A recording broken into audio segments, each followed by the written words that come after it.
Comme lundi dernier, on commence la semaine avec quelques infos et news que je repérais sur internet concernant les marchés. On attaque tout de suite avec cet article. Qu'est-ce qui se passe après un fort gain sur le marché? Au printemps 2020, le S&P 500 a chuté de 34%. Le plus bas a été atteint fin mars. Et 12 mois plus tard, le S&P 500 avait pris 75%.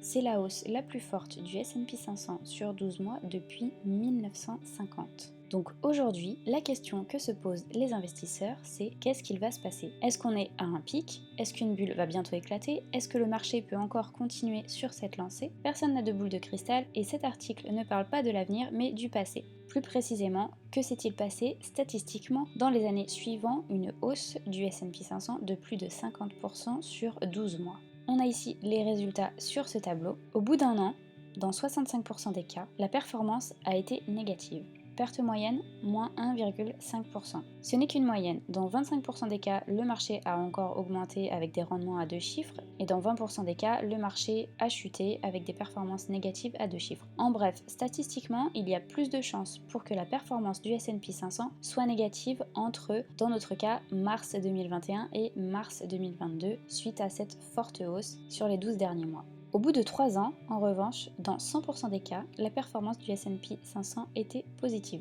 plus 42,4% en moyenne. Et enfin, au bout de 5 ans, la performance moyenne était également positive, plus 65,6%. Un seul cas de perte au bout de 5 ans, c'est lors du crack du début des années 2000. Cette analyse a montré que le retour annuel moyen sur 3 ans était de 7% et sur 5 ans, 11% par an.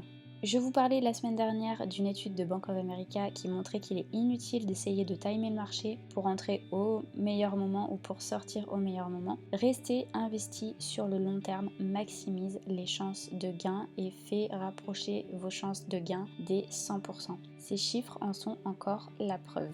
Avant de poursuivre, si ce n'est pas déjà fait, n'oubliez pas de mettre un like sous cette vidéo et de vous abonner, ça aide à la visibilité de la chaîne.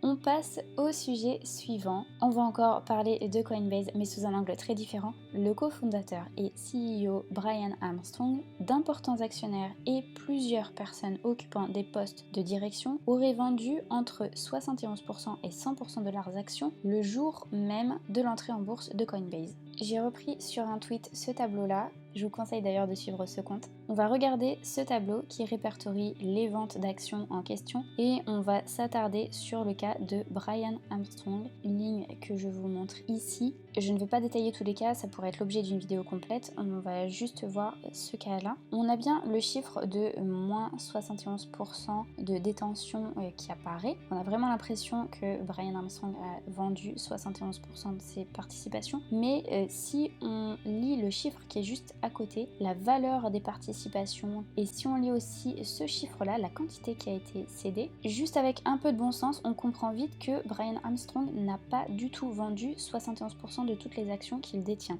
Ce tableau montre qu'il y a 749 999 actions qui ont été vendues pour un peu plus de 291 millions de dollars. Une simple recherche sur Google nous apprend que Brian Armstrong détient au total près de 40 millions d'actions Coinbase. Actions qui étaient valorisées fin mars à 14 milliards de dollars. Donc pour vendre réellement 71% de sa participation, il aurait fallu qu'il vende plus de 28 millions d'actions Coinbase, soit bien plus que les 749 999 actions qui apparaissent sur le tableau que je vous ai montré et sur les documents officiels de la SEC. Pourquoi alors ce chiffre de 71%? Dès qu'un insider vend des actions, il doit remplir ce document. Ce document, donc de la SEC, l'autorité des marchés boursiers américaine, répertorie les ventes qui ont eu lieu le 14 avril. Si on regarde cette colonne, on se rend compte que les actions qui ont été vendues étaient détenues indirectement. Ce qui s'est passé en fait, c'est que ce n'est pas Brian Armstrong qui a vendu directement, mais une entité juridique, un trust. C'est cette entité qui détenait un certain nombre d'actions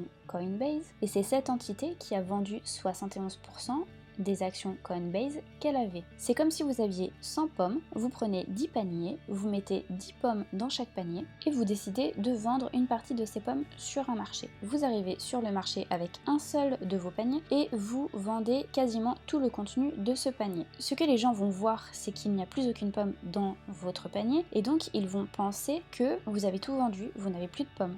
Alors qu'en fait, chez vous, il vous reste 9 paniers pleins. C'est ce qui s'est passé avec Brian Armstrong et Coinbase. En fait, Brian Armstrong n'a vendu au total que environ 1,5% de toutes ses participations. Voilà comment les fake news naissent quand des gens ne se fient qu'aux apparences. Et quand bien même certains directeurs, certains gros actionnaires de Coinbase auraient vendu une partie importante de leur participation, ça n'aurait pas été choquant, puisque d'une part, cet article le souligne, on était dans un direct listing, donc c'est le principe même d'un direct listing que les insiders vendent leurs actions. Dans une IPO classique, la société qui entre en bourse émet de nouvelles actions qui seront vendues sur le marché, alors que dans une entrée en bourse par direct listing, comme ce qu'a fait Coinbase, aucune nouvelle action n'est émise. Les actionnaires existants doivent vendre leurs actions pour que nous puissions en acheter sur le marché. Donc c'est tout à fait normal qu'il y ait eu des ventes massives d'actions par des insiders de Coinbase.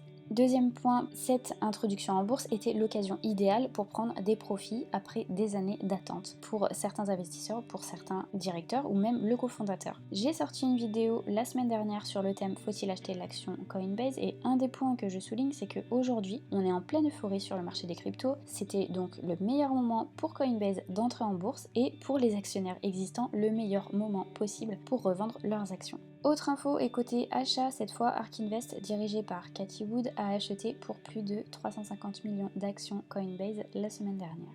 On passe à un autre sujet, BlackRock, le plus grand gérant d'actifs au monde, a annoncé il y a quelques jours des résultats records. 172 milliards de dollars ont été investis dans ces fonds au cours du dernier trimestre. Le montant des actifs gérés par BlackRock a atteint un record en dépassant les 9 000 milliards de dollars. Le bénéfice par action de l'entreprise a augmenté de 18% par rapport à la même période l'année précédente et nouveau plus haut également pour l'action dont on a parlé dans une vidéo présentant 9 actions à dividendes à surveiller de près. Pour rappel, BlackRock est le plus grand fournisseur au monde d'ETF avec sa gamme iShares. Ce qui fait la transition avec une autre nouvelle importante pour ceux qui s'intéressent aux ETF. Amundi est en cours de négociation avec la Société Générale pour l'acquisition de certaines activités de Lyxor, notamment la branche ETF de Lyxor. Cette acquisition devrait être finalisée d'ici février 2022 et ça ferait de Amundi le leader européen des ETF. C'est tout pour cette sélection de news.